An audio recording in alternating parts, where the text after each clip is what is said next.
वर्षा, अमर lady यून, क्या आप मुझे एक बच्चा दे सकते हैं? काव्या यून।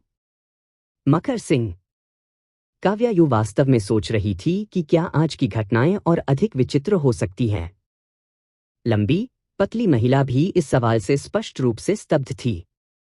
एक लंबी चुप्पी के बाद उसने कहा, मैं कर सकती हूं, लेकिन मेरी फीस बहुत अधिक है। काव्या यूं अब और नहीं सुन सकती थी। उसने अपनी तलवार खींच ली, यह सोचकर कि वे दो ठग शायद उससे एक भी तलवार की रोशनी का सामना नहीं कर सकते, इसलिए उसने म्यान को फेंक दिया। अप्रत्याशित रूप से वर्षा नामक लड़की ने ध्वनि का पता लगाने के लिए अपनी सुनवाई का उपयोग किया। उसने अपना हाथ उठाया और अपनी तलवार अभी भी म्यान के साथ उड़ने वाली म्यान को रोकने के लिए केवल मूठ का इस्तेमाल किया। 100 साल के दुख की म्यान काव्या यून के हाथ में लौट आई। वर्षा ने मुड़कर नहीं बल्कि जोर से पुकारा, तुम कौन हो और तुम मुझ पर और अमर लेडी यूं पर चुपके से हमला क्यों कर रहे हो? रोशिनी ने कहा, क्या अमर लेडी यून? वे स्पष्ट रूप से दो ठग हैं।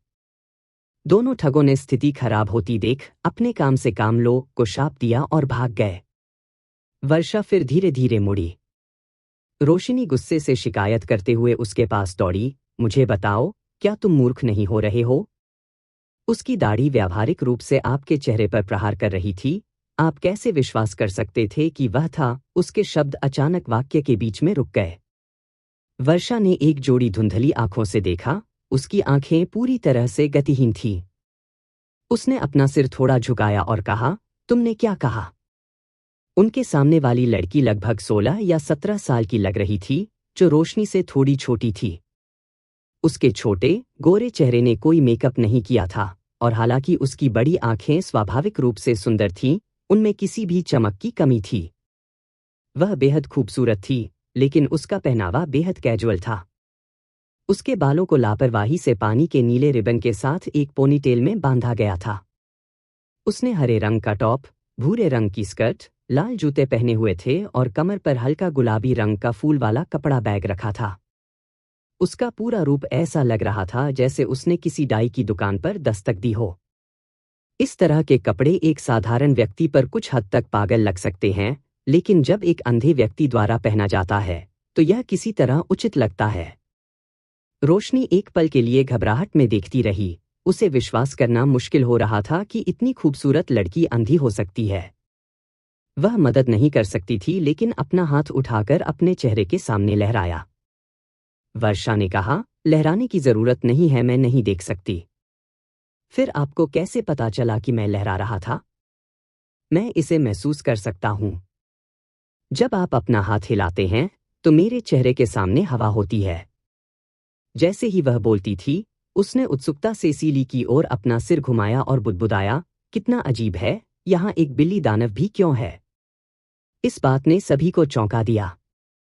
बस ध्वनियों और स्थितियों की पहचान करना या क्यूई के प्रवाह के आधार पर किसी की गतिविधियों का न्याय करना, ये विशेष रूप से कठिन कौशल नहीं थे, और वे ऐसा करने की उसकी क्षमता को समझ सकते थे। लेकिन सीली ने प्रकट होने के बाद से एक शब्द भी नहीं कहा था। उसने कैसे अनुमान लगाया था कि वह एक बिल्ली दानव था? काव्या यून मदद नहीं कर सकी, लेकिन पूछी, आपको क्यों लगता है कि वह एक बिल्ली दानव है? यह आसान है। उसकी सांस इंसानों की तुलना में तेज है और उसके कदम हल्के हैं। इन विशेषताओं वाले राक्षस बिल्ली के राक्षसों, तेंदुए के राक्षसों, बाघ राक्षसों और इसी तरह के राक्षसों से ज्यादा कुछ नहीं है। तो फिर तेंदुआ दानव या बाघ दानव क्यों नहीं? राक्षसों के लिए मानव रूप विकसित करने के लिए, यहां तक कि सबसे अच्छी प्राकृतिक प्रतिभा वाले लोगों को भी दशकों या सदियों की आवश्यकता होती है, जबकि कम प्रतिभा वाले लोगों को सैकड़ों या हजारों वर्षों की आवश्यकता होती है। इतने समय के साथ, यदि वे तेंदुए के राक्षस या बाघ राक्षस होते, तो अधिकांश ने इस अवधि के दौरान मनुष्यों को खा लिया होता। कोई भी दानव जिसने मनुष्यों को खा लिया है, वह एक अमिट खूनी आभा लेकर चलेगा जिसे छुपाया नहीं जा सकता है। यदि आप ध्यान दें तो आप इसे सूंघ सकते हैं।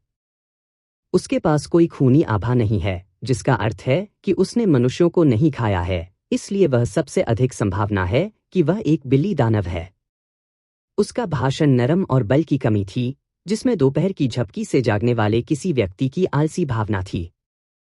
लेकिन उनमें से किसी ने भी उसे कम आंकने की हिम्मत नहीं की। रोशनी ने कहा, मैंने अनुमान नहीं लगाया होगा, छोटी बहन, तुम काफी दुर्जय हो। वर्षा मुस्कुराई, तुम मुझे छोटी बहन क्यों कहती हो?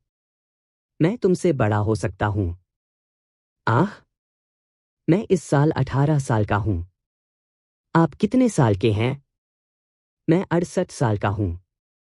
फिर रोशनी ने अपने मासूम चेहरे को देखकर अवाक देखा। ऐसे 67? क्या मैं आपको दादी कहूं? वर्षा ने अपना सिर उसकी ओर झुका लिया। रोशनी ने अपना मुंह खोला। मुझे क्या करना चाहिए? ऐसे चेहरे को देखकर मैं यह कहने के लिए खुद को नहीं ला सकता। काव्यायून ने अपना माथा रगड़ा। छोटी बहन, वह तुम्हें चिढ़ा रही है। वर्षा फिर हंस पड़ी। मां ने मुझसे झूठ नहीं बोला, यह मजाक वास्तव में लोगों को मूर्ख बनाता है। अन्य लोग मदद नहीं कर सकते थे, लेकिन हंसते थे, जबकि रोशनी ने गुस्से में अपने पैरों पर मुहर लगा दी। घनाकर्षक। ऐसे मूर्ख बच्चे द्वारा चिढ़ाया जाना। आर्या सुमेधा हंसी, रोशनी, तुम आज अपने मैच से मिल गई हो। सीली ने एक मुट्ठी बनाई और उसे अपने होठों के सामने रखा, चुपचाप, बेवकूफ। वर्षा ने कहा, अब और गुस्सा मत करो। मैं 18 साल का हूं। रोशनी ने अपनी बाहों को पार किया और सिर हिलाया। मैं भी 18 साल का हूं। मेरा जन्म वसंत ऋतु में हुआ था। वर्षा, आह, मैं भी वसंत ऋतु में पैदा हुई थी। रोशनी, जब मैं पैदा हुआ था, नाशपाती के फूल खिल रहे थे। वर्षा, जब मैं पैदा हुई थी, तो आड़ू के फूल खिल रहे थे। इसके बाद रोशनी ने ताली बजाई।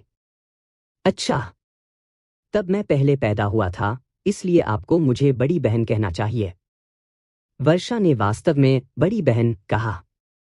एक मासूम और खूबसूरत उपस्थिति के साथ जन्मी, उसके चेहरे पर अभी भी बच्चे की चर्बी थी, उसकी आवाज नरम और मीठी थी, वह वास्तव में अच्छी तरह से व्यवहार करती दिखती थी। रोशनी अपना सिर थपथपाना चाहती थी। अपनी बड़ी बहन को बुलाने के बाद उसने फिर से अपना सिर झुकाया और पूछा, वैसे भी तुम सब कौन हो? आह, मैं अपना परिचय देना भूल गया। रोशनी ने शर्मिंदगी से अपना सिर खुजलाया। इसके बाद समूह ने अपने नाम बताए। सुनने के बाद वर्षा ने मुस्कुराते हुए कहा, ऐसा कैसे है कि आप भी अमर लेडी यूं और अमर महिला रोशनी हैं? पहले उन दो लोगों के बारे में क्या? रोशनी ने कहा, वे दोनों पहले स्पष्ट रूप से ठग थे। आप उनकी बकवास पर कैसे विश्वास कर सकते हैं? मेरा प्रतिरूपण करने वाला एक आदमी भी था, बिल्कुल हास्यास्पद। क्या ऐसा है? वर्षा मन ही मन बड़बड़ाया। यह मेरा पहली बार है जब मैं ठगों का सामना कर रहा हूं। सीली मदद नहीं कर सका, लेकिन कह सकता है, यह छोटा दोस्त कहां से आया? तुम सांसारिक मामलों के बारे में बहुत भोले हो। काव्यायूं को भी ऐसा ही लगा। उसने अनुमान लगाया कि यह वर्षा, उसकी असुविधाजनक दृष्टि के कारण, हमेशा घर पर रहती थी और शायद ही कभी बाहर जाती थी। सीली को यह कहते हुए सुनकर वर्षा ने जवाब दिया, मैं शेनले वैली से आई थी। हमारे शेनले कबीले ने हमेशा सम्मान और अखंडता के साथ काम किया है। हमारे कबीले में कोई ठग नहीं है, इसलिए मुझे कभी किसी का सामना नहीं करना पड़ा। शेनले घाटी, शेनले कबीला? काव्यायून ने उनके बारे में कभी नहीं सुना था और उत्सुकता से मकर सिंह की ओर देखा। मकर सिंह ने उसे निराश नहीं किया। उसने कहा, किंवदंती है कि शेनले कबीला एक समूह था जो देवताओं के लिए संगीत का प्रदर्शन करता था। जैसे ही देवता नष्ट हुए, शेनले कबीला धीरे धीरे दृष्टि से ओझल हो गया। मैंने प्राचीन ग्रंथों में केवल संक्षिप्त अभिलेख देखे हैं। मैंने कभी उम्मीद नहीं की थी कि आज शेनले कबीले के किसी सदस्य को अपनी आंखों से देखूंगा। काव्यायून की नजर वर्षा की कमर पर पड़ी, यह देखते हुए कि वह एक बांस की पैनपाइप ले गई थी। लाल भूरे रंग की बांस की सतह चमकदार थी, जिसमें 13 पाइपों को बाएं से दाएं, लंबे से छोटे तक व्यवस्थित किया गया था। इसके अलावा उसने यह भी देखा कि वर्षा के पास केवल एक तलवार थी।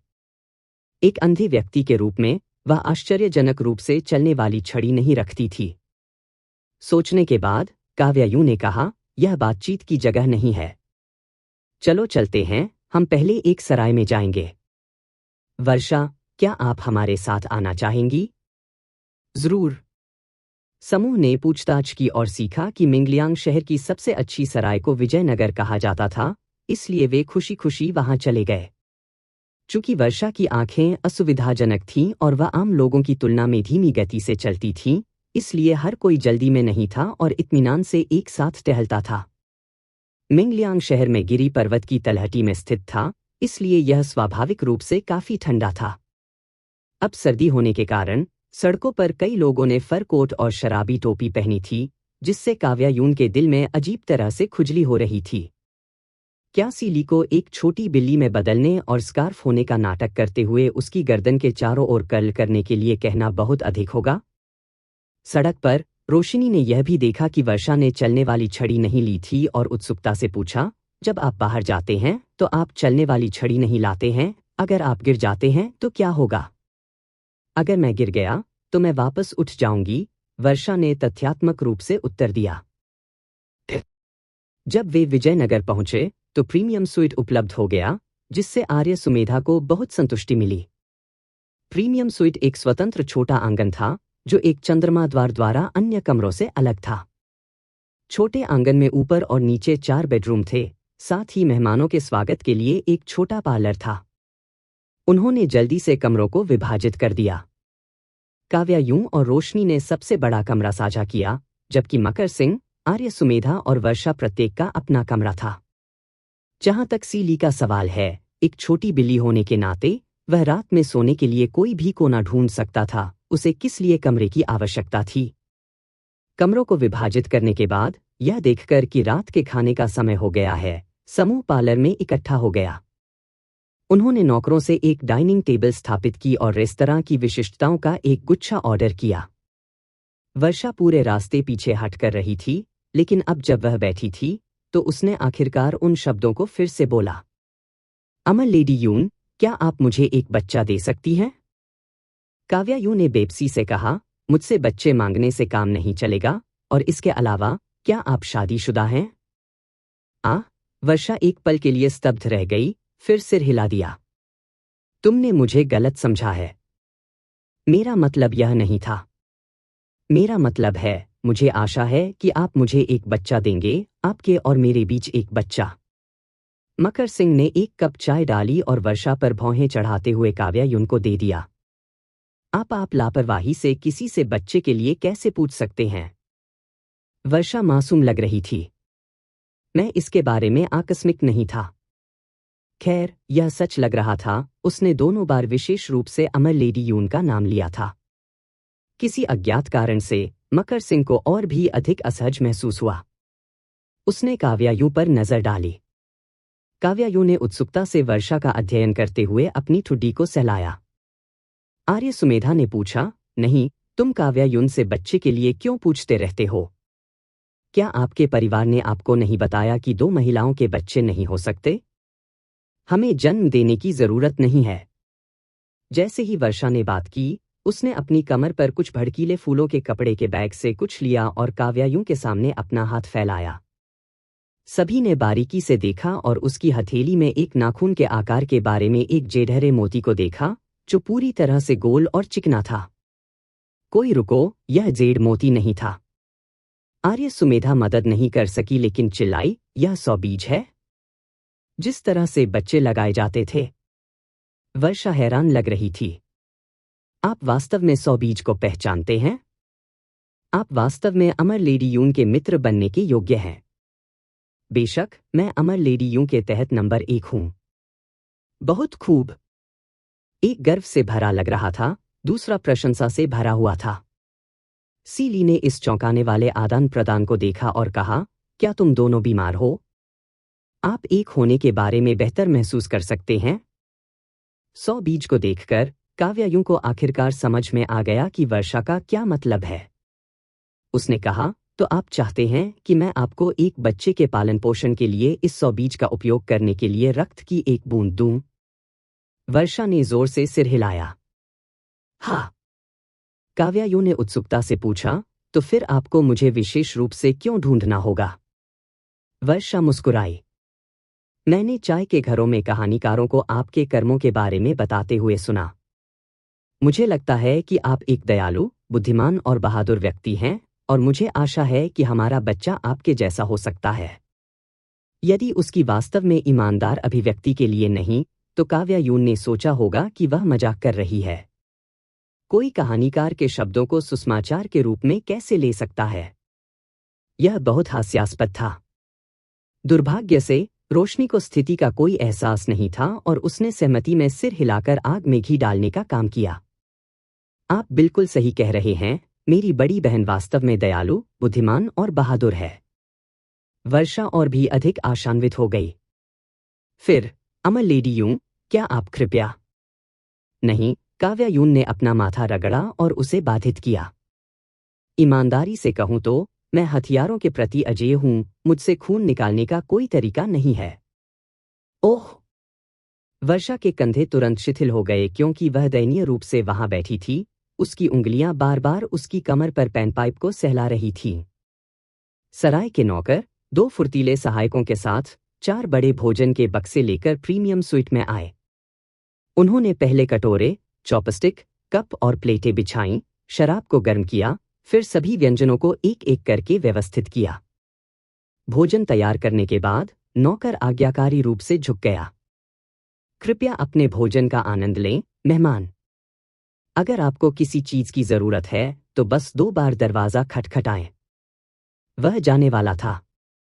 काव्यायु ने उसे वापस बुलाया, उसे चांदी का एक टुकड़ा दिया और कई सवाल पूछे। मनोज प्रसन्ना, विहान, तितली सपनों का तरीका, जीवित कठपुतलियां और इस तरह के बारे में और कुछ नहीं।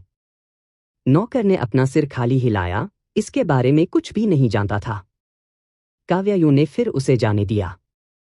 उनकी बातचीत सुनकर वर्षा ने बुदबुदाया, विहान। रोशनी तुरंत उठ गई। क्या? क्या आपने उसके बारे में सुना है? वर्षा, नाम काफी अच्छा लगता है। रोशनी, क्या तुम मुझे चिढ़ा रहे हो? वर्षा भी काफी शर्मिंदा लग रही थी। आप जो कह रहे हैं, उससे यह एक बूढ़ा अमर है जो कई वर्षों तक जीवित रहा है? हाँ, वर्षा ने कहा, हालांकि मैंने उसके बारे में नहीं सुना है, लेकिन शायद मेरे कबीले में कोई जानता है। हमारा शेनले कबीला भी बहुत लंबे समय से अस्तित्व में है। हमारे पूर्वजों ने कुछ प्राचीन देवताओं को देखा है। काव्यायु ने सिर हिलाया। यह समझ में आता है। फिर, क्या हमारे लिए आपके कबीले के लोगों से मिलना संभव होगा? बेशक, वर्षा मुस्कुराई और सिर हिलाया। एक बार जब मैं मामला खत्म कर दूंगा, तो मैं आपको शेनले घाटी में वापस ले जाऊंगा। आर्य सुमेधा ने पूछा, आपको क्या मामला संभालने की जरूरत है? हम इसमें आपकी मदद करेंगे। जितनी जल्दी यह हो जाएगा, उतनी ही जल्दी हम आपके साथ घर जा सकते हैं। मुझे एक बच्चा चाहिए। सभी को मेज पर अपना सिर पीटने की इच्छा महसूस हुई। इधर उधर घूमते हुए वे उसी चीज पर वापस आ गए थे, यह भूत की दीवार से टकराने जैसा था। बाद में रोशिनी ने कहा, क्या मैं आपको अपना कुछ खून देने के लिए दे दूं? सिर्फ एक बूंद मत कहो, मैं तुम्हें एक पूरा कटोरा देने को तैयार हूं। वर्षा ने कुछ प्रतिरोध दिखाया। लेकिन मुझे लगता है कि आप मंदबुद्धि हैं। अरे, तुम छोटी लड़की, रोशनी ने घूर कर देखा और अपने कूल्हों पर हाथ रखा, तुम अभी भी कैसे सोच सकती हो कि मैं बेवकूफ हूं? मुझे लगता है कि आप बहुत स्मार्ट भी नहीं हैं। वर्षा शर्मिंदा लग रही थी। यह ठीक है, क्योंकि मैं भी मंदबुद्धि हूं कि मैं किसी को होशियार खोजना चाहता हूं। अन्यथा, अगर 2 बेवकूफों का एक बच्चा होता, तो क्या वह बच्चा 2 गुना मूर्ख नहीं होता? ओह, रोशनी दंग रह गई। यह समझ में आता है। आर्य सुमेधा ने अपना हाथ उठाया। क्या मैं यह पूछने का अनुमान लगा सकता हूं, क्या मैं उपयुक्त होऊंगा? जब मैं पढ़ रहा था, तो मेरे शिक्षकों ने भी मेरी प्रशंसा की थी। वर्षा ने निर्णायक रूप से अपना सिर हिलाया। मुझे एक आदमी नहीं चाहिए। क्यों नहीं? क्योंकि मुझे एक बेटी चाहिए। केवल 2 महिलाओं से एक बच्चा ही गारंटी दे सकता है कि वह निश्चित रूप से एक बेटी होगी। यदि यह एक पुरुष और एक महिला है, तो उत्पादित बच्चे के पास बेटा या बेटी होने की 50-50 संभावना है। ऐसा कोई सिद्धांत है। सभी को यह उपन्यास लगा और रोशिनी ने आगे कहा, फिर क्या होगा अगर यह 2 आदमी हैं? क्या पैदा होने वाला बच्चा निश्चित रूप से एक बेटा होगा? वर्षा ने फिर से सिर हिलाया। आवश्यक रूप से नहीं। यदि आप दो पुरुषों के रक्त की बूंदों को मिलाते हैं तो मोटे तौर पर हर 3 बच्चों में से 2 बेटे और 1 बेटी होगी। वह कितना जादुई है। क्यों? इस सवाल से वर्षा स्तब्ध रह गई। मुझे भी नहीं पता क्यों। यह सब पूर्ववर्तियों के अनुभव पर आधारित है। सीली ने एक परिकल्पना का प्रस्ताव रखा। क्या होगा अगर आप इस बीज में अपने खून की 2 बूंदें डालें? क्या यह आपके समान बच्चा पैदा नहीं करेगा? कदापि नहीं। वर्षा ने उत्सुकता से भौहें सिकोड़ लीं, इतनी जल्दी बोलते हुए उसके शब्द एक साथ दौड़ पड़े। यह बिल्कुल काम नहीं करेगा। क्यों? जैसा कि कहा जाता है, एक ही उपनाम के लोगों को एक साथ प्रजनन नहीं करना चाहिए। मेरा उपनाम शी है।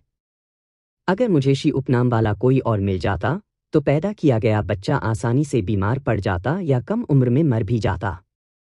मुझे अपने कबीले से भी कोई नहीं मिल सकता, खुद की तो बात ही छोड़ दें। सब चुप हो गए। थोड़ी देर बाद काव्यायून ने कहा, तो मिंगलियांग शहर आने का आपका उद्देश्य एक ऐसी महिला को ढूंढना था जो आपको संतुष्ट करे और एक बच्चा मांगे? हाँ। क्या होगा यदि आपको एक नहीं मिल रहा है? अगर मुझे मिंगलियांग शहर में कोई नहीं मिला तो मैं और अधिक दूर के स्थानों पर जाऊंगा। काव्यायूं को सिर दर्द महसूस हुआ। रोशनी ने पूछा, बड़ी बहन, हमें क्या करना चाहिए? काव्यायूं ने बेप्सी से अपनी कनपटी को रगड़ा। उसे एक खोजने में मदद करें। काव्यायूं ने कभी नहीं सोचा था कि एक दिन वह एक मैचमेकर बन जाएगी। खुद को मैचमेकर कहना भी सटीक नहीं था, क्योंकि वर्षा शादी की मांग नहीं कर रही थी। वह केवल दूसरे व्यक्ति के खून की एक बूंद मांग रही थी और उन्हें स्पष्ट रूप से बताएगी, आप एक बच्चा पैदा करने वाले थे। यह अनुरोध सरल लग रहा था, लेकिन आम लोगों की नज़र में यह कुछ हद तक समस्याग्रस्त था। पहली महिला जो उन्हें मिली वह एक सराय में एक विधवा रसोइया थी। जब इस रसोइया ने सुना कि कोई उसे एक बच्चा देना चाहता है तो उसने उनका खुशी से स्वागत किया और यहाँ तक कि उन्हें पेस्ट्री भी खिलाई। लेकिन जब उसने सुना कि बच्चा उसका नहीं होगा तो रसोइया की आंखें चौड़ी हो गईं और उसने उस पेस्ट्री को छीन लिया जो रोशनी उसके मुंह में डालने वाली थी, यह कहते हुए, बिल्कुल नहीं। बच्चा मेरा होना चाहिए। काव्यायूं ने कहा, हम आपको अच्छी तरह से मुआवजा देंगे। मुझे पैसा नहीं चाहिए, मुझे केवल बच्चा चाहिए। चूंकि आप बच्चे बढ़ा सकते हैं तो क्यों न एक और बढ़े। अब जब मेरे पति की मृत्यु हो गई है तो मैं दूसरी शादी नहीं करना चाहती। अगर मुझे बच्चा हो सकता है तो मैं संतुष्ट मर जाऊंगा। वर्षा ने बड़ी मुश्किल से कहा, लेकिन मेरे पास केवल 100 बीज है। सभी को हार माननी पड़ी।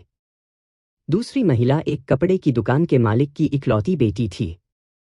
जब दुकान के मालिक ने उनकी कहानी सुनी तो उसने सिर हिलाया। यह ठीक है, लेकिन मेरी एक आवश्यकता है। इन तीनों में से किसी एक को मेरे परिवार में शादी करने दो, उनमें से कोई भी करेगा। बोलते समय उन्होंने मकर सिंह, आर्य सुमेधा और सीली की ओर इशारा किया। काव्यायूं ने सोच समझकर अपनी ठुड्डी को सहलाया, आर्य सुमेधा से एक चमक अर्जित की। इससे आपका क्या मतलब है? तुमने मुझे बेचने की हिम्मत की? यदि आप किसी को बेचने जा रहे हैं तो सीली को बेच दें। सीली? तीसरी महिला एक धनी परिवार की बेटी थी। जब इस बेटी के माता पिता ने सुना कि उनकी लाड प्यार की मासूम बेटी बेवजह एक बच्चा हासिल करेगी तो उन्होंने विनम्रता से समूह को छोड़ने के लिए कहा। चौथी महिला 5 बड़े भाइयों के साथ एक भयंकर कसाई की बेटी थी। इन 5 भाइयों को विश्वास नहीं हो रहा था कि कोई उनकी बहन के साथ छेड़छाड़ करने के लिए उनके दरवाजे पर आने की हिम्मत करता है और कसाई चाकू के साथ एक सड़क पर समूह का पीछा करता है। समूह आखिरकार सड़क के किनारे एक बड़े शहतूत के पेड़ के नीचे शर्मिंदगी से खड़ा था। रोशनी अभी भी वर्षा का हाथ पकड़े हुए थी, इस डर से कि छोटी अंधी लड़की खो जाएगी। वर्षा के पास एक ऑयल पेपर पैकेज था और रोशनी कभी कभी पैकेज से तले हुए सुअर के मांस की त्वचा का एक टुकड़ा चुटकी लेने के लिए पहुंचती थी, लापरवाही से खाती थी। हवा कुरकुरी क्रंचिंग ध्वनियों और तेल और चीनी की मिश्रित सुगंध से भर गई थी। रोशनी ने वर्षा से पूछा, क्या तुम अब भी मुझे है दृष्टि से देखती हो? वर्षा ने जवाब दिया, अभी भी थोड़ा सा। रोशनी। काव्यायून ने आह भरी, यह राक्षसों को पकड़ने से कहीं अधिक कठिन है। यह अच्छा होगा यदि Z river sky shaking mirror अभी भी यहाँ होता। मकर सिंह उसे इसके अंदर रख सकता था और वह शायद कुछ रक्तदान कर सकती थी। लेकिन मकर सिंह के पहाड़ से नीचे उतरने से पहले उन्होंने शीतल को जेड नदी का आसमान हिलाने वाला दर्पण दे दिया था। आखिरकार शीतल बहुत लंबे समय से प्रबंधन से बाहर था और सूर्य पुष्प संप्रदाय में अभी अभी बड़े बदलाव हुए थे। एक अमर कलाकृति छोड़ने से लोगों के दिलों को स्थिर करने में मदद मिल सकती थी। काव्यायून शहतूत के पेड़ के खिलाफ झुक गई, रोशनी की ओर पहुंच गई। रोशनी ने वर्षा का हाथ छोड़ा, तेल कागज का पैकेज लिया और अपनी बड़ी बहन की ओर पेश किया। काव्यायून ने राहगीरों को आलस्य से देखते हुए चबाने के लिए तली हुई सूअर के मांस की त्वचा का एक टुकड़ा उठाया।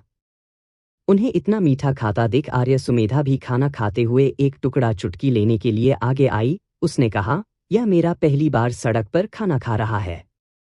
रोशनी ने कहा, तब आप पहले वास्तव में दयनीय थे। सही। मेरे परिवार के पास बहुत सारे भरे हुए नियम हैं।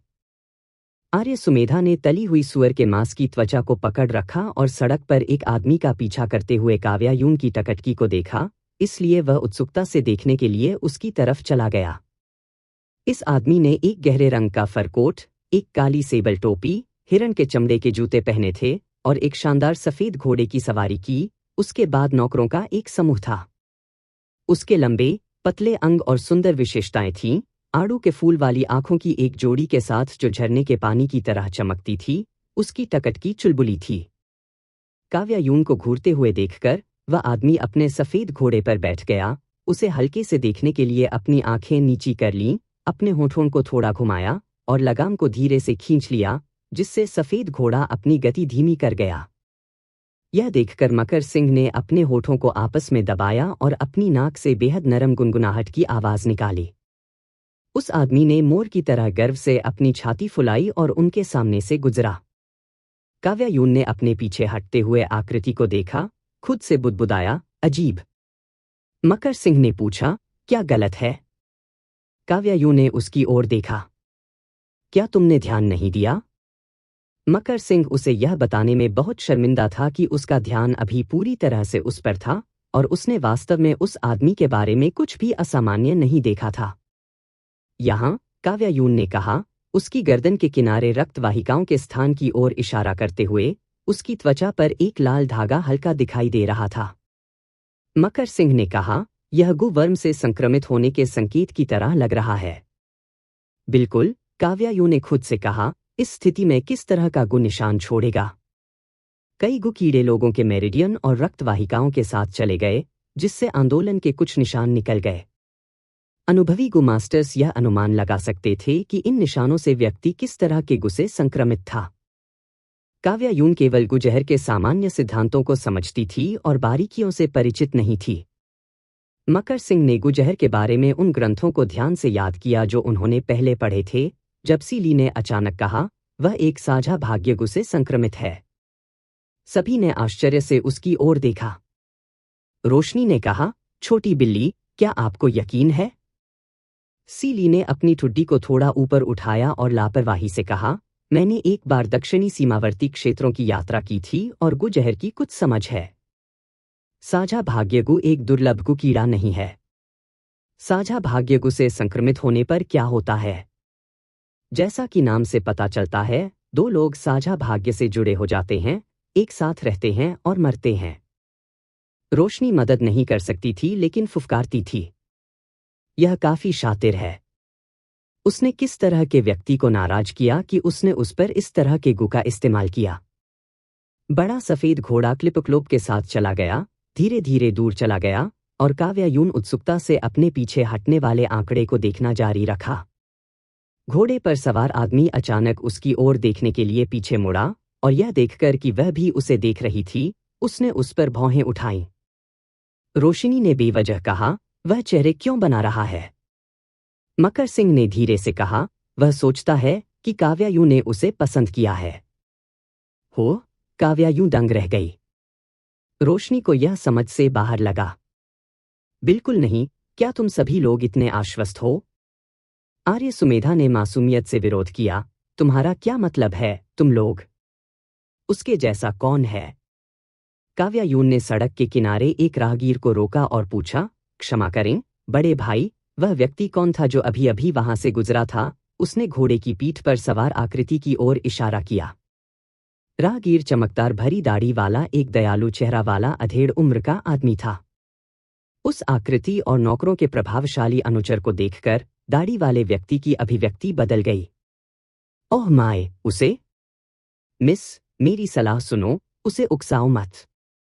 उसका नाम हेलन किंग है, जो हमारे मिंगलियांग शहर में एक कुख्यात धमकाने वाला है। उनका परिवार एक स्थानीय प्रमुख कबीला है और उनके दादा वर्तमान में राजधानी में एक उच्च पद पर हैं। यहां तक कि मिंगलियांग शहर के बड़े और छोटे अधिकारियों को भी उनका सम्मान करना होगा। राजधानी में एक उच्च अधिकारी, आर्य सुमेधा ने संक्षेप में सोचा। क्या उनके दादा कार्मिक मंत्री हैं, हेलन सिंह? हाँ, बिल्कुल, हेलन सिंह।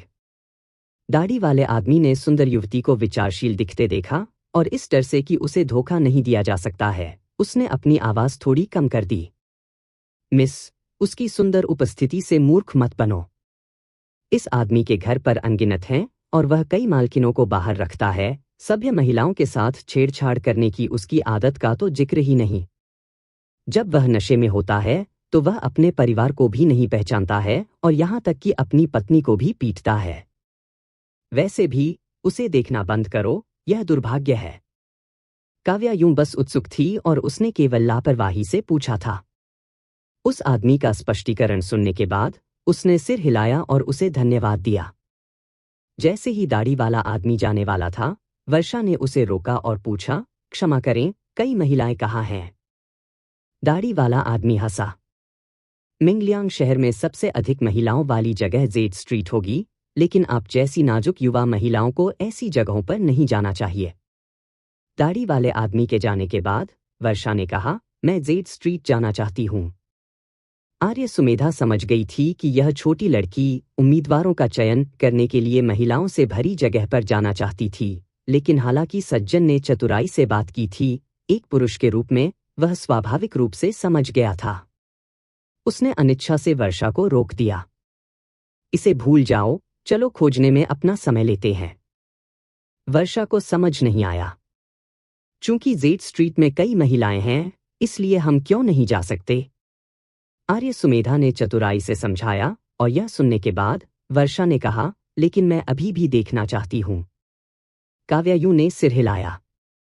तो चलो चलते हैं। जेड स्ट्रीट की ओर चलते समय रोशिनी ने आर्य सुमेधा से पूछा, आप बहुत कुछ जानते हैं, क्या आप पहले वेश्यालयों में गए हैं? आर्य सुमेधा ने तत्काल विरोध किया, यह कैसे संभव है? मैं एक सभ्य परिवार का एक उचित युवक हूं। रोशनी ने सिर हिलाया, फिर मकर सिंह की ओर देखा जैसे कोई शिक्षक होमवर्क चेक कर रहा हो। मकर सिंह ने मासूमियत से काव्यायू की ओर देखा।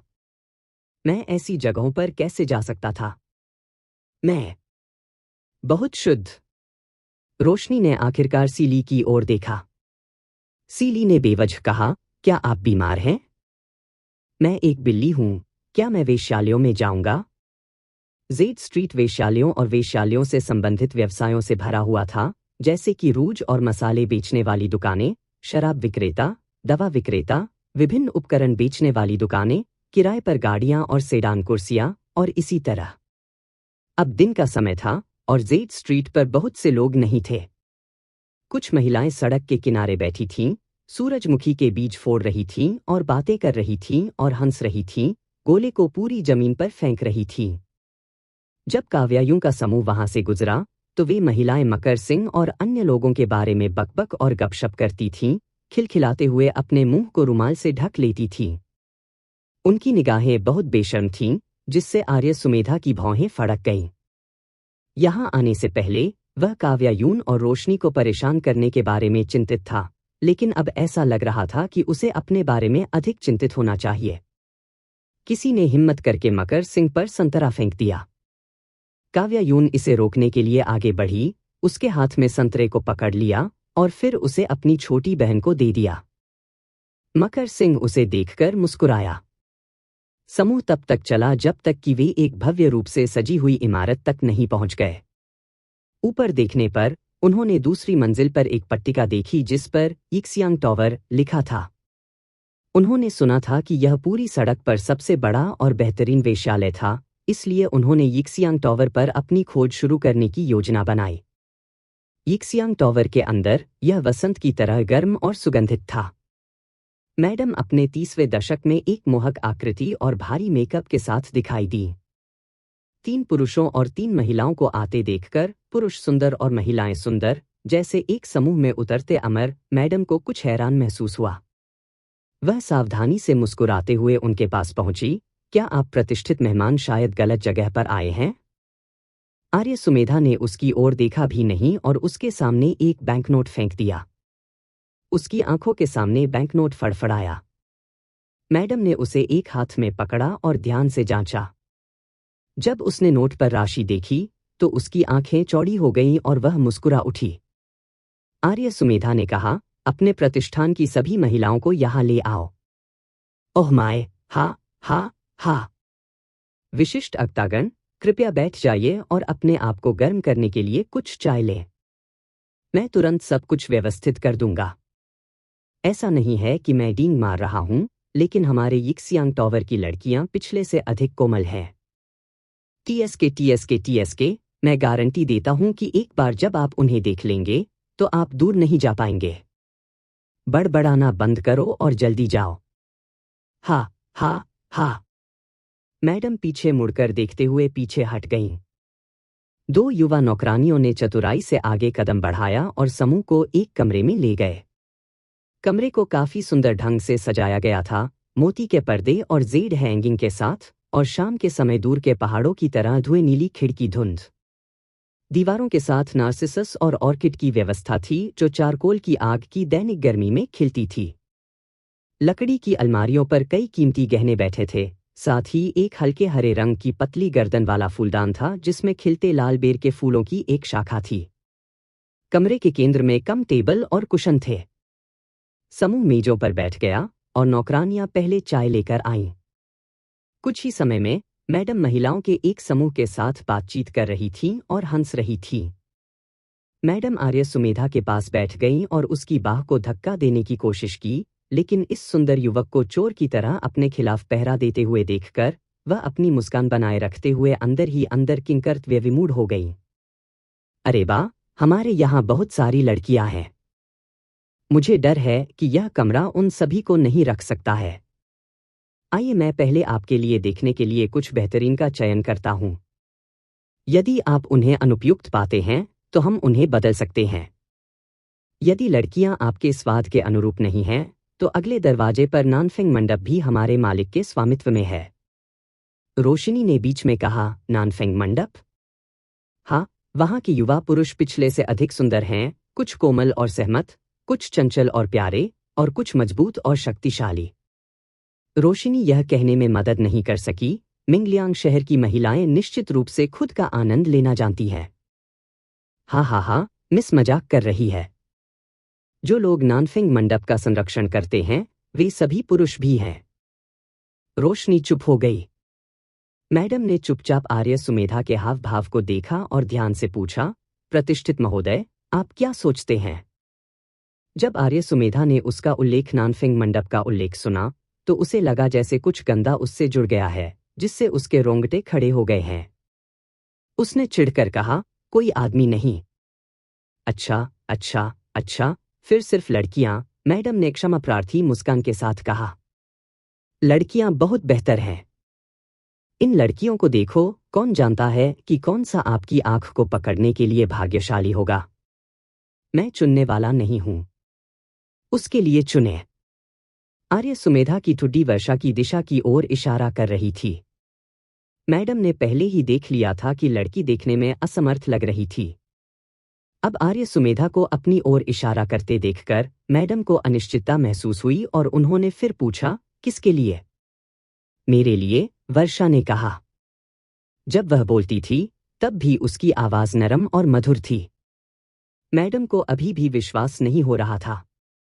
यह किस तरह की स्थिति थी? एक अंधी युवती वेश्यालय में महिलाओं को चुन रही थी।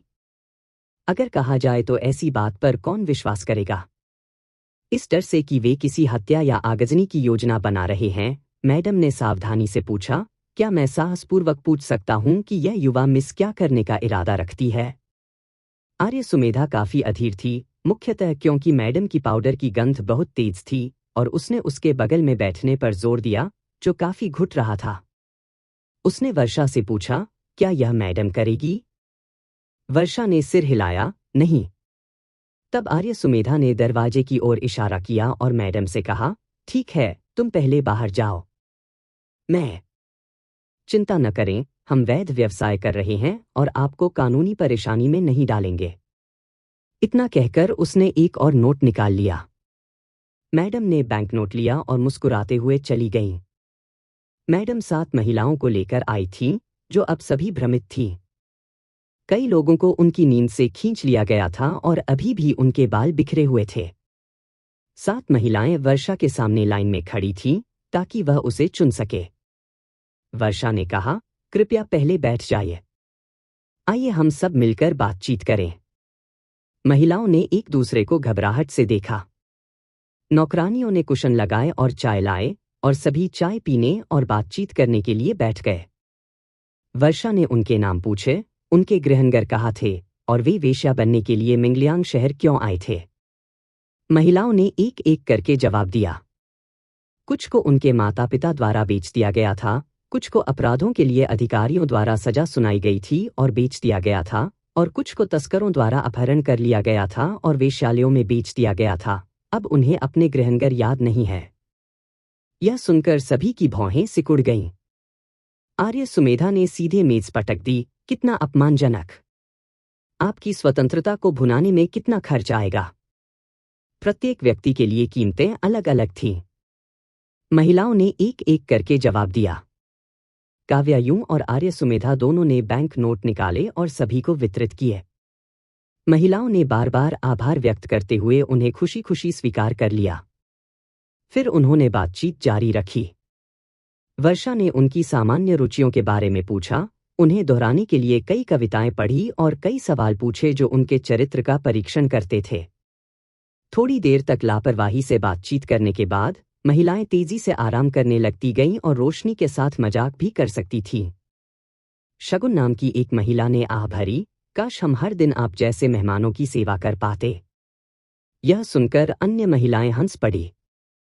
रेहाना नाम की एक अन्य महिला ने वर्षा से कहा, हालांकि आप देख नहीं सकते हैं, युवा मिस, आप हमारे नाम और आवाज़ों को स्पष्ट रूप से अलग कर सकते हैं। किताबें कहती हैं कि स्वर्ग एक चीज को दूर ले जाता है लेकिन 2 अन्य के साथ क्षतिपूर्ति करता है, यह वास्तव में ऐसा है। वर्षा ने मुस्कुराते हुए कहा, मैं अपनी आंखों से नहीं देख सकती, लेकिन मैं अपने दिल से देख सकती हूँ। ठीक इसलिए क्योंकि मैं अपने दिल से देखता हूँ, मैं उन लोगों की तुलना में अधिक स्पष्ट रूप से देख सकता हूँ जो अपनी आंखों का उपयोग करते हैं। रेहाना ने सिर हिलाया, यंग मिस मासूम और भोली लगती है, लेकिन आपके शब्दों का गहरा अर्थ होता है।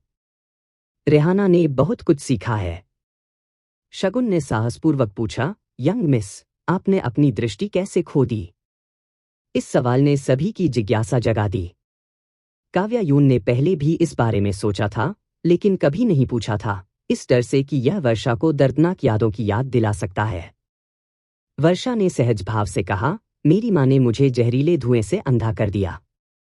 यह सुनकर कमरे में मौजूद सभी लोगों के हाव भाव बदल गए। किस तरह की शातिर माँ इस तरह के कार्य करने में सक्षम होगी? रोशनी ने भौहें सिकोड़ ली और बोलने ही वाली थी कि अचानक बाहर हंगामा मच गया। उसके बाद लकड़ी के दरवाजे को हिंसक रूप से खोला गया। एक लंबा आदमी कमरे में घुस आया, उसके पीछे घबराई हुई दिखने वाली मैडम और फिर 2 हट्टे-कट्टे नौकर थे। काव्यायून ने नवागंतुक को देखा और अपनी आंखें सिकोड़ने में मदद नहीं कर सकी। यह कोई और नहीं बल्कि नीलांबरी थी। ऐसा लग रहा था कि उनका सामना करना वास्तव में किस्मत में था। जैसा कि हुआ, आज काउंटी मजिस्ट्रेट का जन्मदिन था और नीलांबरी बधाई देने के लिए काउंटी कार्यालय गई थी। उस सुंदरता को याद करते हुए, जिसने पहले सड़क पर उसके साथ नजरों का आदान प्रदान किया था, उसने उसके बारे में अधिक से अधिक प्यार से सोचा। बातचीत न करने का कुछ हद तक पछतावा होने के कारण यह मामला उसके दिमाग पर भारी पड़ गया, इसलिए उसे शराब पीने और प्रदर्शन देखने में कोई दिलचस्पी नहीं थी। जाने से पहले उसने केवल कुछ कप पिया था। घर के रास्ते में जेड स्ट्रीट से गुजरते हुए वह अपनी पसंदीदा रेहाना को देखने के लिए सुरभि टावर के पास रुका था। यह महिला न केवल सुंदर और प्रतिभाशाली थी, बल्कि कोमल और सहमत भी थी, और उसके शब्द हमेशा सही स्थानों पर हिट होते थे। इसलिए नीलांबरी को हाल ही में उनके साथ काफी ले जाया गया था और उन्होंने विशेष रूप से सुरभि टावर की मैडम को अच्छा भुगतान किया था ताकि यह सुनिश्चित किया जा सके कि वह किसी अन्य ग्राहक की सेवा न करें। मैडम को उम्मीद नहीं थी कि नीलांबरी अचानक आ जाएगी और स्थिति को संभालने के लिए देरी करने की रणनीति का उपयोग करने की कोशिश कर रही थी। ओह माय, क्या समय है! रेहाना अभी सो रही है। मुझे उसे जगाने दो। कृपया एक क्षण प्रतीक्षा करें, युवा मास्टर। लेकिन छोटी नौकरानियों में से एक ने वास्तव में अपने हितों के खिलाफ काम किया, नीलांबरी को आंख मारते हुए और एक निश्चित दिशा की ओर अपने मुंह से इशारा करते हुए। नीलांबरी को संदेह हुआ और कुछ शराब पीने के बाद वह हड़बड़ी में आया और तरल साहस की मदद से कमरे का दरवाजा खोल दिया। नीलांबरी के कमरे में प्रवेश करने के बाद उसने काव्यायून के समूह पर ध्यान नहीं दिया। उसने केवल बीच में महिलाओं के समूह को स्कैन किया, रेहाना की बाह पकड़ ली और उसे ऊपर उठा दिया। रेहाना दर्द से चिल्लाने लगी, उसकी आंखों में आंसू आ गए। नीलांबरी ने रेहाना को पकड़ लिया और मैडम से पूछताछ की। क्या तुमने नहीं कहा कि वह सो रही थी? रेहाना का चेहरा पीला पड़ गया था और उसने हिलने की हिम्मत नहीं की। मैडम घबराई हुई थीं और अपनी मुस्कान बनाए रखने के लिए मजबूर थीं, उनके चेहरे की मांसपेशियां कांप रही थीं क्योंकि वे एक साथ बंधे हुए थे। उसने कहा, ओह माय, वह अभी सो रही थी। मैंने उसे जगाने और उसे तैयार करने में मदद करने के लिए एक नौकरानी को भेजा था।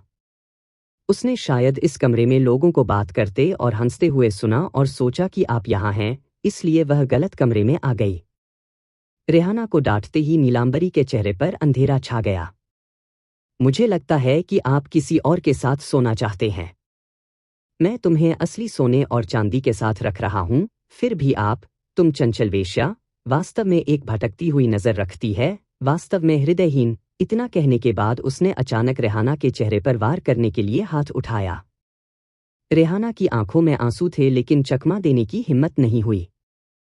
काव्यायून ने भौहें सिकोड़ ली और हल्के से चाय की मेज को थपथपाया। चाय का ढक्कन उड़ते ही घूम गया और जैसे ही नीलांबरी का हाथ रेहाना के चेहरे को छूने वाला था, चाय के ढक्कन का किनारा उसकी कलाई पर जोर से लगा। नीलांबरी पीड़ा से चिल्लाई और जल्दी से उसकी कलाई पकड़ ली। दरार, चाय का ढक्कन जमीन पर गिर गया और आधा टूट गया। रेहाना को नीलांबरी ने रिलीज किया था। उसका चेहरा घातक रूप से पीला पड़ गया था क्योंकि वह कांपती हुई काव्यायून के पीछे छिपने के लिए दौड़ी। नीलांबरी को हमला करते देख दोनों नौकर जोर जोर से चिल्लाने लगे। यह विद्रोह है। हे परिवार में से किसी को उकसाने की आपकी हिम्मत कैसे हुई? वे मुड़े और अधिक लोगों को अंदर आने और उन्हें गिरफ्तार करने के लिए बुलाया। मैडम और वे महिलाएं सभी दिशाओं में तितर बितर हो गईं, केवल रेहाना को काव्यायूं के पीछे कांप रही थी। अधिक नौकर कमरे में दौड़े, कुछ छोटे लट्ठे, कुछ लंबी छड़ें लेते और कुछ के पास मल भी था। सभी भयंकर लग रहे थे और हमला करने के लिए तैयार थे। मकर सिंह ने भौहें भी नहीं उठाईं। तेज आंदोलनों के साथ उन्होंने कई स्थिरीकरण तावीज डाले, उनमें से प्रत्येक को अपने आक्रामक पोज को बनाए रखते हुए जगह पर फ्रीज कर दिया। उनके चेहरों पर अहंकारी भावों की जगह आतंक ने ले ली। नीलांबरी इतनी डरी हुई कि वह घुटनों के बल गिर गई। अमर, मेरी जान बख्श दो। अन्य नौकर भी एक स्वर में चिल्लाए और कमरा दया के लिए विभिन्न दलीलों से गूंज उठा। नीलांबरी, काव्यायूं ने उसका नाम पुकारा। तभी नीलांबरी ने उसे गंभीरता से देखा और उसने तुरंत उसे पहचान लिया। यह तुम हो? यह महसूस करते हुए कि जिस महिला के बारे में वह सोच रहा था वह उसके ठीक सामने थी, वह मुस्कुराया। उसकी आड़ू के फूल वाली आंखें सीधे उसे अंतरंग स्वर में देख रही थीं। क्या आप मेरा नाम जानते हैं? आह, मैं अभी भी आपका सुंदर नाम नहीं जानता। जैसे ही वह बोला, उसने पलक भी मारी, उसकी आंखें बेतहाशा छेड़खानी कर रही थीं। मकर सिंह वास्तव में इसे अब और बर्दाश्त नहीं कर सका। उसके जानलेवा आवेग को दबाते हुए उसने जल्दी से एक ताबीज खींचा और उससे उस पर प्रहार किया। काव्यायु ने शांति से कहा, नीलांबरी, तुम मरने वाले हो। Neelambari, woof woof woof. काव्यायु वास्तव में मकर सिंह से प्रभावित थी। जब वह दिखावा करना चाहता था तो सभी उसे ऐसा करते हुए देखता था, लेकिन अब जब दूसरे थोड़ा दिखावा करना चाहते थे तो वह परेशानी पैदा कर देता था। वह पहले से ही एक सांसारिक विशेषज्ञ की उपस्थिति पर डाल दिया था, केवल दूसरे पक्ष से जवाब में कुछ भौंकने के लिए। यह बस हास्यास्पद था। मकर सिंह ने सूखी खांसी की और नीलांबरी को बांधने वाला ताबीज छोड़ दिया। नीलांबरी का चेहरा आतंक से भरा था क्योंकि उसने जोर से धमाकों के साथ अपना सिर जमीन पर पटक दिया। उसका वसंत जैसा मोह तुरंत शरद ऋतु की हवा में बदल गया। मेरी महिला, मेरी जान बख्श दो। मैंने इसे जानबूझकर नहीं किया, यह सब वे थे। उसने बोलते समय अपने बगल के नौकरों की ओर इशारा किया। उन्होंने अपने दम पर काम किया। मेरा तुम्हें ठेस पहुंचाने का कोई इरादा नहीं था। आर्य सुमेधा आहें भरने के अलावा कुछ नहीं कर सकी।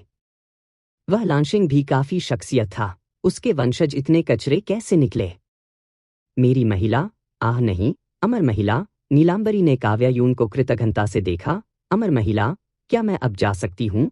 जैसे ही वह बोल रहा था वह सावधानी से खड़ा हो गया और बाहर निकलने वाला था। रुकें। काव्यायूं को अचानक एक विचार आया। हालांकि नीलांबरी का चरित्र विशेष रूप से सराहनीय नहीं था, लेकिन मिंगलियांग शहर में उनका काफी प्रभाव था। उनके चयन के पैमाने का विस्तार करने के लिए उनकी स्थिति क्यों न उधार ली जाए। इस तरह वे वर्षा को अधिक तेजी से एक उपयुक्त उम्मीदवार खोजने में मदद कर सकते हैं और वे जल्द ही शिनले वैली के लिए भी रवाना हो सकते हैं। यह सोचकर काव्यायु ने नीलांबरी की ओर उदासीनता से देखा। उसकी टकटकी ऐसी थी जैसे वह एक ठंडी लाश को देख रही हो, जिसने नीलांबरी को ठंडे पसीने से डरने लगा। अमर महिला, मुझे मत मारो। आप जो भी चाहते हैं कि मैं करूं वह ठीक है। मेरे परिवार के पास अपार संपत्ति है, मेरे दादाजी उच्च पद पर हैं, मेरे पिता के पास भी एक आधिकारिक पद है। मैं परिवार में इकलौता बेटा हूं, एकल विरासत की 9 पीढ़ियां। आप जो चाहे मेरे माता पिता आपको दे सकते हैं। मैं तुम्हें नहीं मारूंगा। इसके विपरीत मैं तुम्हें बचाने जा रहा हूं। आह, करीब आओ। नीलांबरी ने जैसा बताया वैसा ही किया और उसके पास चली गई, फिर रीढ़ की हड्डी से एक झटके के साथ अपने घुटनों पर गिर गई। काव्यायून ने कहा, अपना सिर उठाओ। नीलांबरी ने अपना सिर उठाया और उत्सुकता से उसकी ओर देखा। मकर सिंह ने थोड़ा भौहें सिकोड़ लीं और अनजाने में अपनी मुट्ठी भींच ली। काव्यायून ने कहा, अपना सिर ऊपर उठाएं। वह उसकी गर्दन पर लाल धागे की पुष्टि करना चाहती थी। नीलांबरी को समझ नहीं आया कि क्यों, लेकिन उसने इसे थोड़ा ऊपर उठा लिया। काव्यायून अधीर हो गई और उसने अपनी तलवार म्यान का इस्तेमाल सीधे अपनी ठुड्डी को ऊपर उठाने के लिए किया। उसे बलपूर्वक ऊपर की ओर उठाया। उसकी हरकतें कुछ खुरदरी थीं। नीलांबरी ठंडी, कठोर तलवार म्यान के साथ उसकी ठुड्डी को सहारा दे रही थी और अपने सिर को पीछे झुकाने के लिए मजबूर किया जा रहा था। ऐसा लग रहा था कि उसे किसी तरह का संकेत मिल रहा था। उसका शरीर थोड़ा कांपने लगा, उसका एडम का सेब हिल गया और उसने छोटी आवाज में कहा, अमर महिला, क्या आप मेरे साथ खिलवाड़ करना चाहती हैं? काव्यायु। दरार। मकर सिंह ने अपनी मुट्ठियां इतनी जोर से भींच ली कि वे आवाजें कर रहे थे। रोशनी ने अपनी आंखें घुमाई और कहा, यदि आप अपने मस्तिष्क का उपयोग नहीं करने जा रहे हैं तो बस इसे खो दें और इसे हलचल भूनें, यह बेकार बैठे ही बर्बाद हो जाएगा। नीलांबरी को अपना सिर पीछे झुकाने के लिए मजबूर होने के बाद उसकी गर्दन की त्वचा हर किसी की नजरों में आ गई। काव्यायु ने ध्यान से देखा, फिर सीली पर नजर डाली। सीली ने सिर हिलाया। यह एक साझा भाग्य गु है। काव्यायून ने अपनी तलवार का म्यान वापस ले लिया, तलवार के म्यान को अच्छी तरह से साफ करने के लिए एक हाथ की मुहर बनाई, फिर नीलांबरी से कहा, आपको एक गु के साथ शाप दिया गया है और आपका जीवन लंबे समय तक नहीं रहेगा। फिर उसने कुछ शब्दों में साझा भाग्य गु को समझाया। रेहाना, जो काव्यायूं के पीछे छिपी हुई थी, ने अब नीलांबरी को देखा, फिर काव्यायु को। उसकी आंखें जिज्ञासा से भरी थीं। नीलांबरी अब रेहाना की कम परवाह नहीं कर सकती थी। उसका चेहरा राख हो गया था क्योंकि उसने काव्यायु को विनती करते हुए देखा, अमर महिला, मुझे बचाओ। मैं तुम्हें नहीं बचा सकता। आह! लेकिन मैं आपको उस व्यक्ति को खोजने में मदद कर सकता हूं जिसने गु डाला है, काव्यायून ने कहा। चूंकि उन्होंने अभी तक आपको नहीं मारा है, फिर भी आशा है। एक बार जब हम उन्हें ढूंढ लेते हैं, तो आप अपनी शिकायतों का निपटारा स्वयं कर सकते हैं। केवल एक ही जो आपको बचा सकता है वह आप हैं। क्या तुम समझ रहे हो? मैं समझता हूं, नीलांबरी ने उन्मत्त होकर सिर हिलाया, फिर पूछा, लेकिन वास्तव में यह गु मुझ पर किसने डाला? काव्यायु ने इत्मीनान से अपनी तर्जनी से चाय की मेज पर थपथपाया। कोई जल्दी नहीं।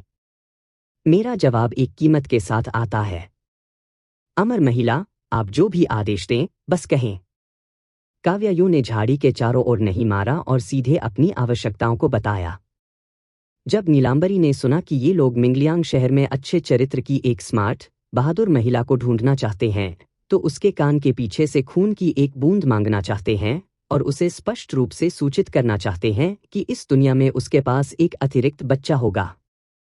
हालांकि यह बेतुका लग रहा था, लेकिन इसे पूरा करना मुश्किल नहीं था। नीलांबरी अब पूरी तरह से आश्वस्त हो गई थी। चूंकि वे न तो धन चाहते थे और न ही लाभ, इसलिए उन्हें निस्संदेह सांसारिक विशेषज्ञ होना चाहिए। वह उत्सुकता से सहमत हो गया, गारंटी देता है और शपथ लेता है, फिर ध्यान से खुद की ओर इशारा करता है। फिर अमर महिला, मेरे गु के बारे में क्या? काव्या यूं जानती थी कि उसे पूरे दिल से काम करने के लिए उसे पहले उसे कुछ मिठास देनी होगी। तो उसने कहा, मैं पहले आपको यह बताने में मदद कर सकती हूं कि दायरे को कम करने के लिए किस तरह का व्यक्ति दूसरे गु को ले जाता है। धन्यवाद, अमर महिला। आपकी परेशानी के लिए धन्यवाद। काव्यायून ने पहले पूछा, क्या आपका कोई दुश्मन है? नहीं, नहीं, मेरा स्वभाव हमेशा अच्छा रहा है। जब मैं लोगों के साथ बहस करता हूं, तो अगर मैं कर सकता हूं तो मैं हमेशा सहन करता हूं। नुकसान उठाना एक आशीर्वाद है। काव्यायूं को पता था कि वह बकवास कर रहा है और उसने इसे गंभीरता से नहीं लिया। साझा भाग्यगु में कम से कम 2 लोग शामिल थे। वर्तमान में दूसरे व्यक्ति के बारे में कोई जानकारी नहीं थी, इसलिए वे केवल नीलांबरी से शुरुआत कर सकते थे। सटीक रूप से जानने के लिए उसे नीलांबरी की व्यक्तिगत वस्तुओं, जैसे बालों की किस्में, नाखून, कपड़े या सहायक उपकरण की आवश्यकता थी। जैसे ही काव्यायूं बालों का एक कतरा मांगने वाली थी, मकर सिंह ने कहा, मुझे यह करने दो। वह वास्तव में काव्यायून को इस गंदी चीज या इस गंदी चीज से संबंधित किसी भी चीज को छूना बर्दाश्त नहीं कर सकता था। इसी समय वर्षा अचानक बोल पड़ी। मैं कोशिश करना चाहता हूं। क्या मैं?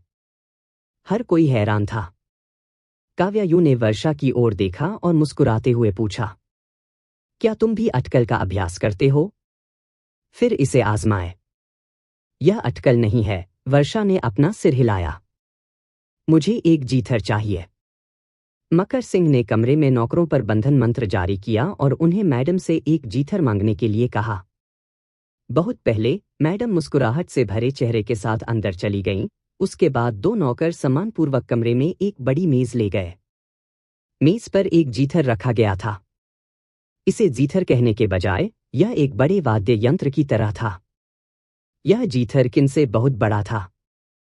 काव्यायून ने अनुमान लगाया कि अगर यह सीधा खड़ा होता तो यह शायद खुद से लंबा होता।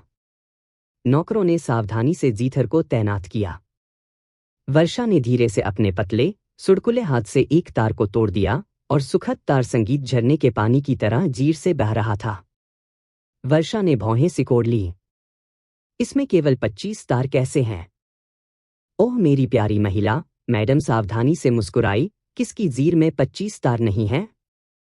यह अच्छा होगा अगर इसमें 50 तार हों। 50 तार? क्या यह प्राचीन काल की पौराणिक जिथर नहीं है? यह वास्तविक कैसे हो सकता है?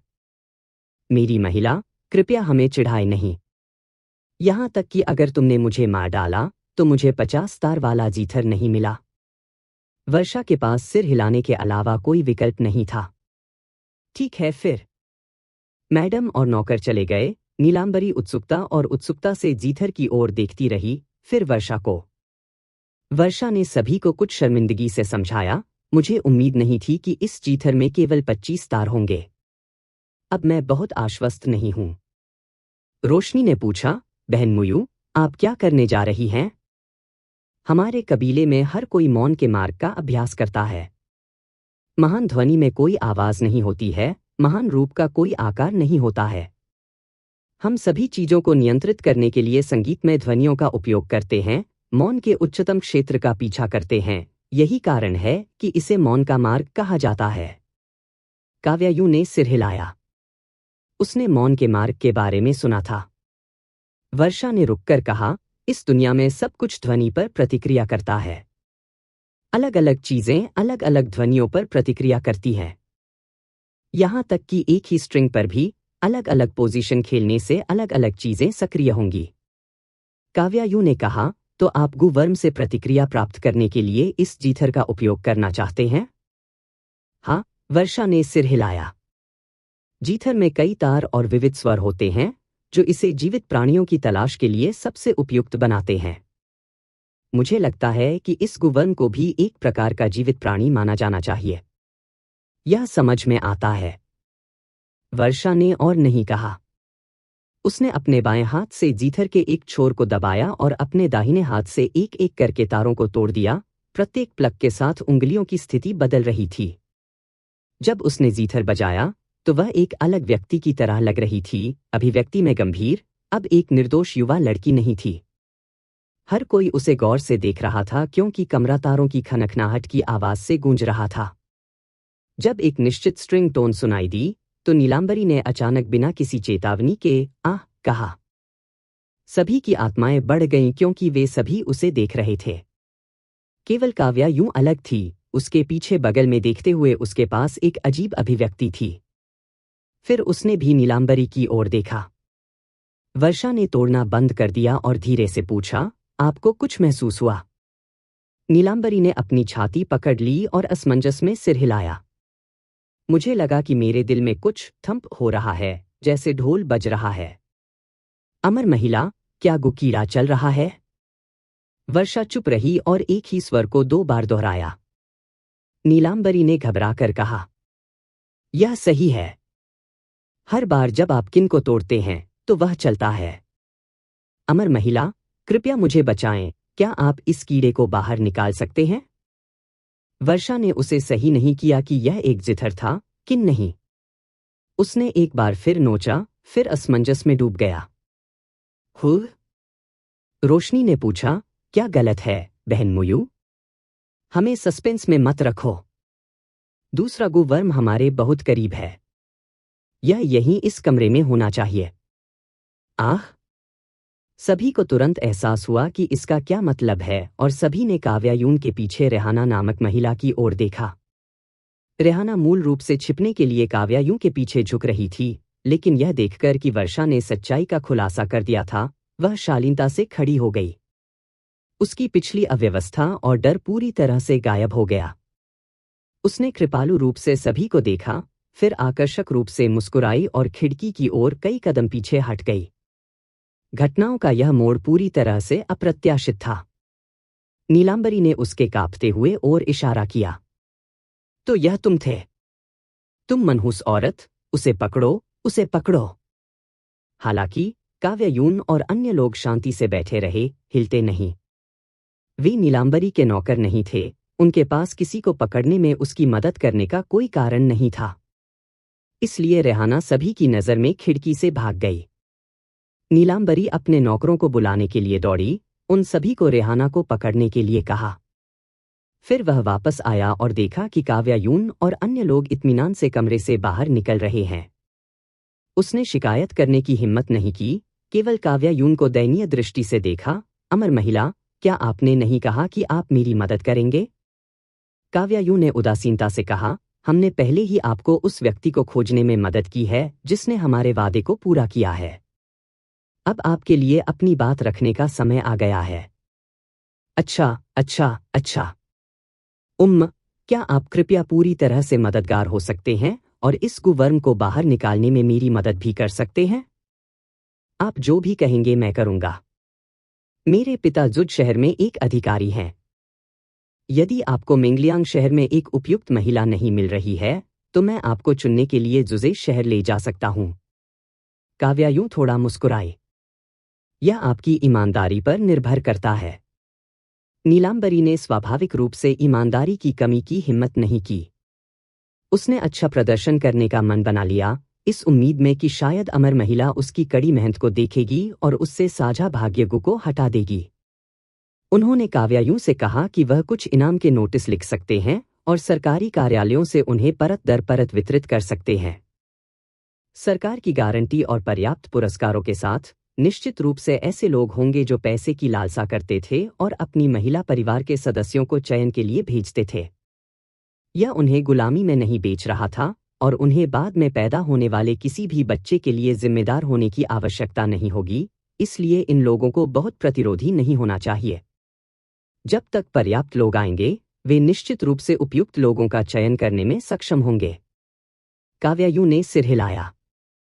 उसे लगा कि यह नीलांबरी, जब तक इसमें महिलाएं शामिल नहीं हैं, तब भी वह अपने दिमाग का इस्तेमाल कर सकती है। क्या अजीब आदमी है। मंजूरी मिलने के बाद नीलांबरी ने तुरंत लोगों को इनाम का नोटिस लिखने का आदेश दिया। उन्होंने काउंटी मजिस्ट्रेट को देने के लिए किसी को एक व्यक्तिगत पत्र लिखा, जिसमें संक्षेप में स्थिति की व्याख्या की गई।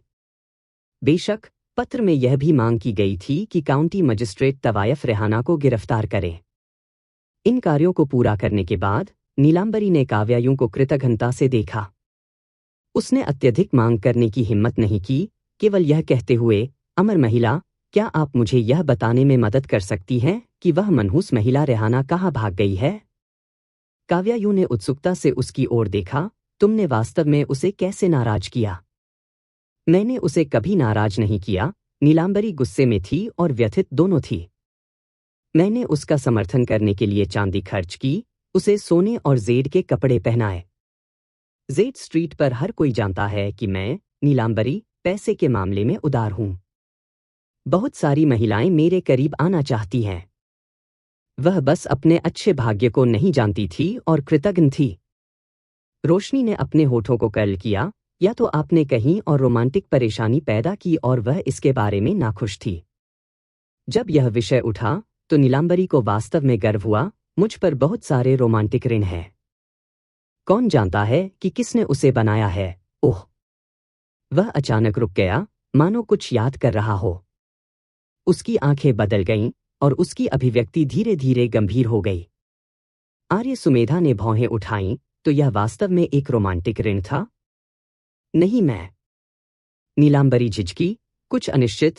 मुझे लगता है कि मैं एक बार नशे में थी और उसके सामने कुछ बातें कही थी। कौन सी चीजें? ज्यादा कुछ नहीं, शायद मुझे गलत याद आया। उसने अपना सिर हिलाया और जल्दी से सभी से विदा ले ली। यह आदमी, आर्य सुमेधा ने तिरस्कारपूर्वक कहा, उसके पीछे हटते हुए आकृति को देखते हुए, स्वभाव से कामुक। अब जब वह एक महिला के हाथों में पड़ गया है, तो वह वही हकदार है जो उसे मिलता है। रोशनी ने उत्सुकता से कहा, मुझे आश्चर्य है कि उसने वास्तव में क्या रोमांटिक परेशानी पैदा की। खिड़की से चढ़ने के बाद रेहाना सुरभि टावर के पिछले दरवाजे से बाहर भाग गई। उसने पहली बार एक कपड़े की दुकान में प्रवेश किया, बदलने के लिए साधारण कपड़ों और जूतों का एक सेट उधार लिया और एक घूंघट वाली टोपी पहन ली। फिर वह कपड़े की दुकान से निकल गई, जल्दी से कई गलियों में चली गई और एक सराय में आ गई। इस सराय को रुगुई इन कहा जाता था। इसकी स्थिति स्वाभाविक रूप से विजयनगर की तुलना नहीं कर सकती थी, लेकिन इसे स्वच्छ और आरामदायक माना जा सकता था। रेहाना ने सराय में प्रवेश किया और परिचारक से कहा, मैं झुजे शहर से नमन मांझी की तलाश कर रही हूं। कृपया उन्हें सूचित करें। परिचारक मुस्कुराया, क्या मैं पूछ सकता हूं कि क्या आप लेडी रेहाना हैं? रेहाना ने सिर हिलाया। नमन मांझी ने निर्देश दिया है कि वह अपने कमरे में आपका इंतजार कर रहा है। मैं तुम्हें वहां ले जाऊंगा। रेहाना ने परिचारक के पीछे पीछे रेन चरित्र के साथ चिन्हित एक निश्चित कमरे में गई। अटेंडेंट ने दरवाजा खटखटाते हुए कहा, नमन मांझी, लेडी रेहाना आ गई है। दरवाजा अंदर से खुल गया। लगभग 30 साल का एक पीला, दाढ़ी रहित आदमी दरवाजे पर खड़ा था, रेहाना की जांच कर रहा था। रेहाना ने अपनी घूंघट वाली टोपी उठाई और उसे सिर हिलाया। घूंघट वाली टोपी के नीचे एक महिला थी जिसके चेहरे पर आड़ू फूल का पाउडर था और शरद ऋतु में पानी की आंखें थीं, जिसके पतले लाल होंठ थे और उनके बगल में तिल की तरह एक छोटा भूरा तिल था। रेहाना की खूबसूरती से दंग नजर आ रही नमन मांझी कुछ देर के लिए चकित रह गई। फिर उसने रेहाना को कमरे में बुलाया। हालांकि नमन मांझी एक साधारण सराय में रहते थे, फिर भी उनके शब्दों और व्यवहार में कुछ सुधार दिखाई देते थे। उसने रेहाना को बैठने के लिए आमंत्रित किया, उसके लिए चाय डाली और फिर छोटी छोटी बातें की। चूंकि वे पहली बार मिल रहे थे और वास्तव में एक दूसरे को नहीं जानते थे, इसलिए वे केवल मौसम और दृश्यों के बारे में बात कर सकते थे। सौभाग्य से रेहाना भी जुज सिटी से आई थी, इसलिए उनके पास कुछ सामान्य विषय थे और उन्हें अजीब चुप्पी में नहीं छोड़ा गया था। हालांकि कमरा तंग था और नमन मांझी को शर्मिंदगी महसूस हुई, वह कुछ असहज लग रही थी। लेकिन रेहाना चीजों को बाहर खींचने वालों में से नहीं थी। नमन मांझी की बेकार की बकबक सुनकर वह अधीर हो गई और सीधे बोली, नमन मांझी, सीधे मुद्दे पर आते हैं। मेरे द्वारा भेजा गया पत्र आपने पहले ही पढ़ लिया होगा, अन्यथा आप यहां नहीं आते। नमन मांझी ने अपना मुंह खोला और कहा, हाँ। आपने पत्र में कहा था कि मेरी बहन की मौत के पीछे छिपी परिस्थितियां थीं? हाँ। आपकी बहन राजनंदानी को उसके पति ने पीट पीट कर मार डाला था। आपने क्या कहा? नमन मांझी अपनी कुर्सी से उछल पड़ा, चौड़ी, अविश्वसनीय आंखों से घूरते हुए, आप कह रहे हैं कि नीलांबरी है। यह पता चला कि जिस राजनंदानी के बारे में उन्होंने बात की थी, वह वास्तव में पिछले वर्ष की नीलांबरी की मृत पत्नी, जयशिका थी, जिसकी मृत्यु केवल 21 वर्ष की आयु में हुई थी। इस नमन मांझी का पूरा नाम नमन कुमार मांझी था और वह और जयशिका एक ही मां के भाई बहन थे।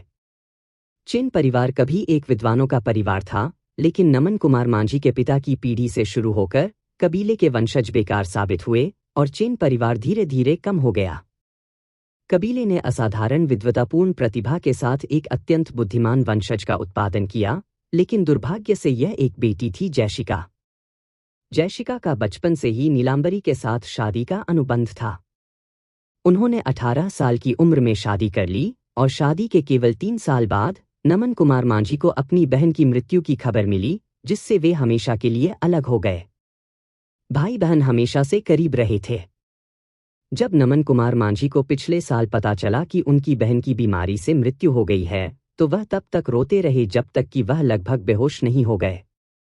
इसलिए जब उन्हें इस बार पत्र मिला, तो नमन कुमार मांझी भ्रम के साथ झूठ शहर आए। उन्होंने कभी ऐसी चौंकाने वाली खबर सुनने की उम्मीद नहीं की थी। सर्दी जुकाम के बावजूद नमन कुमार मांझी को ठंडे पसीने आ गए।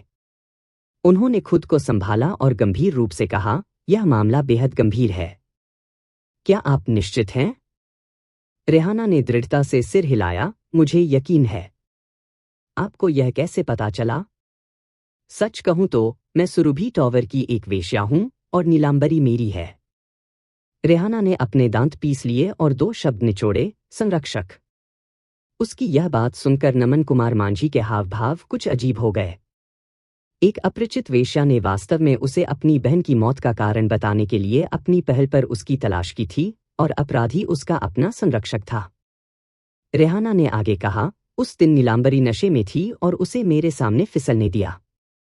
उन्होंने कहा कि राजनंदनी जिद्दी, अवज्ञाकारी थे और उन्हें हे दृष्टि से देखते थे। एक दिन जब वह शराब पी रहा था और उसने देखा कि वह हमेशा उसके प्रति ठंडी और उदासीन रहती है, तो उसने उसे सबक सिखाने का फैसला किया। उसके पास 4 नौकरानियों ने उसके हाथ और पैर पकड़े हुए थे, जबकि उसने उसे बेंत से कोड़े मारे थे। बाद में उसने उसे कांटों पर घुटने टेकने के लिए मजबूर किया, फिर उसके सिर पर प्रहार करने के लिए एक चांदी के चायदानी का इस्तेमाल किया, यहां तक कि उसकी पलकें भी खटखटाती थीं। अब और मत कहो, नमन कुमार मांझी ने अपने चेहरे से आंसू बहाते हुए सुना। अब अपनी गरिमा को बनाए रखने में असमर्थ, वह दर्द में जमीन पर झुक गया। अब और मत कहो। रेहाना ने धीरे से कहा, उसी रात राजनंदनी की मृत्यु हो गई। अगले दिन नीलांबरी ने शरीर की जांच करने वाले कोरोनर को रिश्वत दी और शव परीक्षण का परिणाम अचानक दिल की विफलता थी। मामला छोड़ दिया गया था। राजनंदानी, भाई अब केवल सच्चाई जानने में अक्षम है।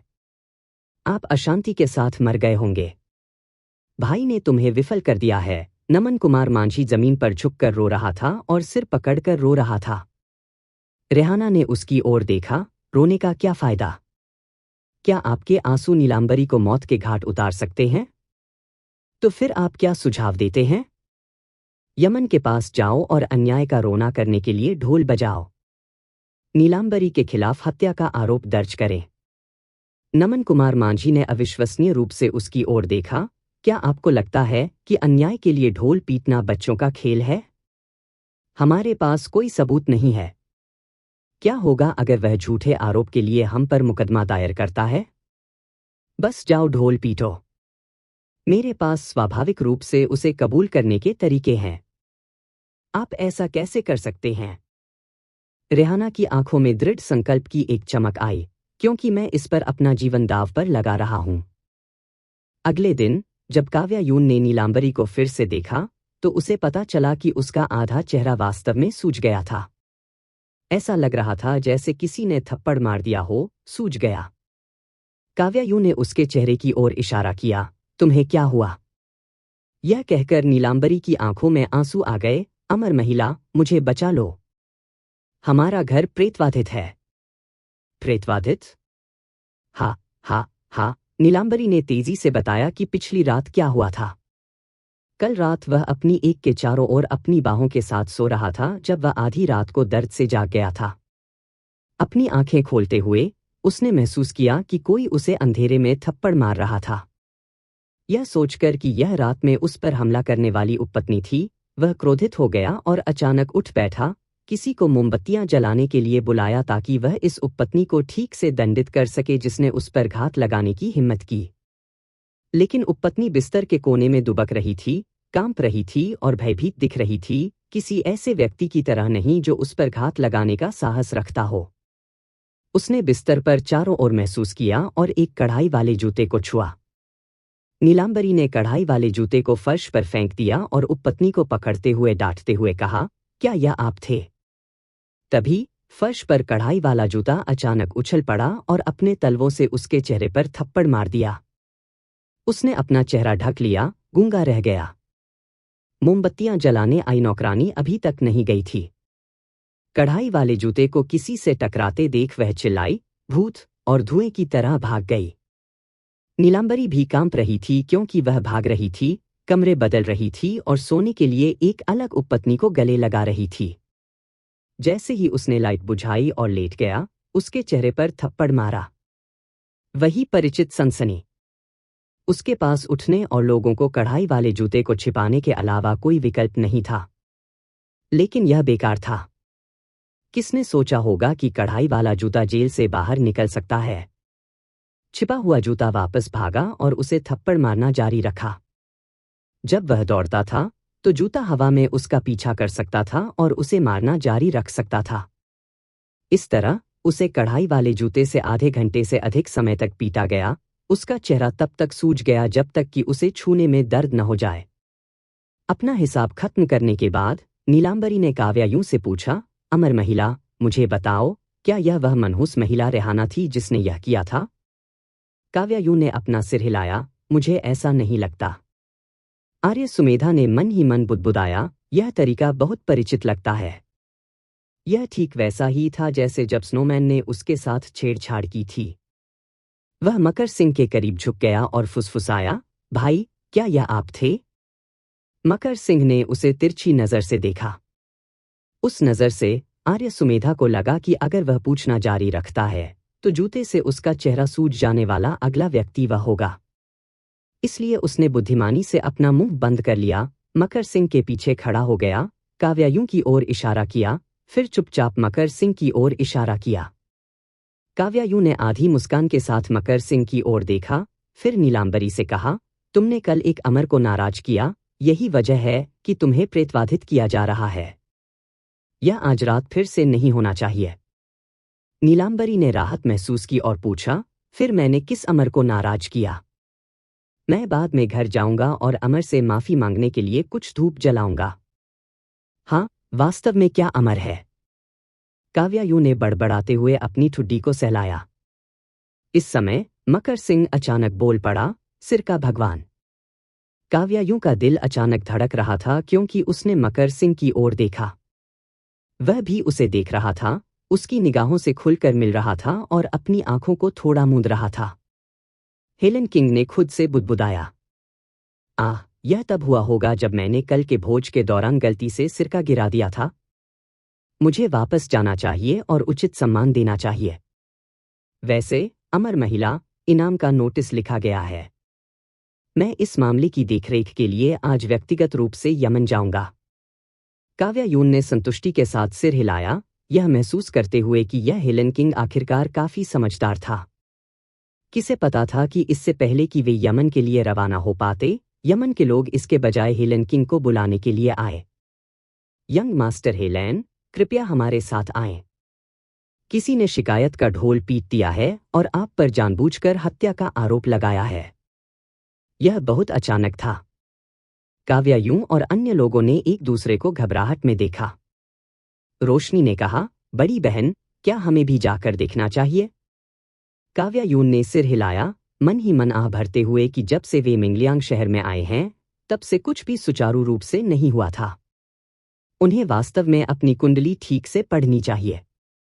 दुर्भाग्य से, उनमें से कई में से स्वयं, रोशनी और मकर सिंह सभी अनाथ थे और सीली को अपनी जन्मतिथि याद नहीं होगी जब वह एक बिल्ली थी। 6 लोगों में से केवल आर्य और मुयु की कुंडली स्पष्ट थी। इसके अलावा, उसने मास्टर मुयु से जो सुना, उसके अनुसार वह भी 100 बीज से पैदा हुई थी।